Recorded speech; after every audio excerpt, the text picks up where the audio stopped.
పవన్ కళ్యాణ్ ఎలా ఉంటారు సార్?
మరి భారతదేశానికి స్వాతంత్రం వచ్చి సుమారు 50 ఇంకా పేదరికం కొనసాగుతా ఉంది.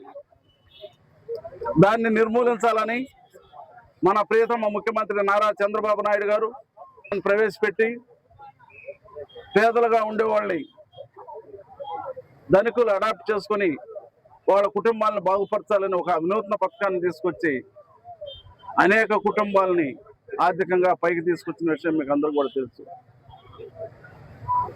ప్రపంచంలో లేదా భారతదేశంలో ఇప్పటికున్న ప్రధానమంత్రి ఏ ఒక్కరు కూడా ఇన్ని దేశాలు తిరిగి దేశాన్ని ఇంకా ముందుకు తీసుకెళ్లాలని ప్రధానమంత్రి గారిది, అదేవిధంగా మన రాష్ట్ర ముఖ్యమంత్రి గారి యొక్క ఆకాంక్ష. నియోజకవర్గ ప్రజలందరికీ కూడా 80వ స్వాతంత్ర దినోత్సవ శుభాకాంక్షలు.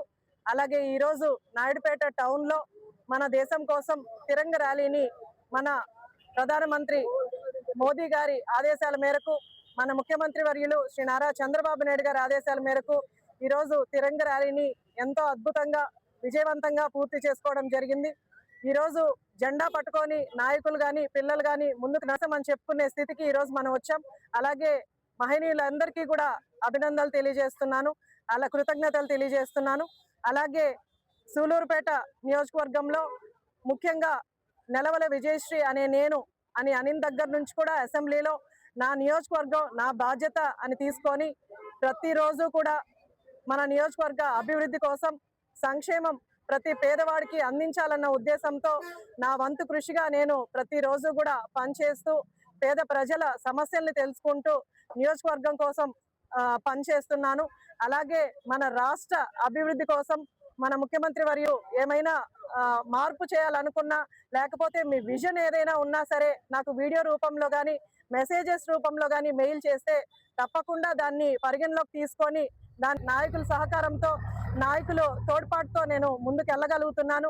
రాబోయే 3 సంవత్సరాల్లో కూడా నా నియోజకవర్గం కోసం నేను తప్పకుండా పనిచేస్తానని, అది నా బాధ్యతగా తీసుకొని నేను పనిచేస్తానని తెలియజేస్తూ మరొకసారి నా నియోజకవర్గ ప్రజలందరికీ కూడా స్వాతంత్ర దినోత్సవ శుభాకాంక్షలు తెలియజేస్తూ మీరు కూడా అంతే బాధ్యతగా ఉండాలని మనస్ఫూర్తిగా కోరుకుంటూ సెలవు తీసుకుంటాను.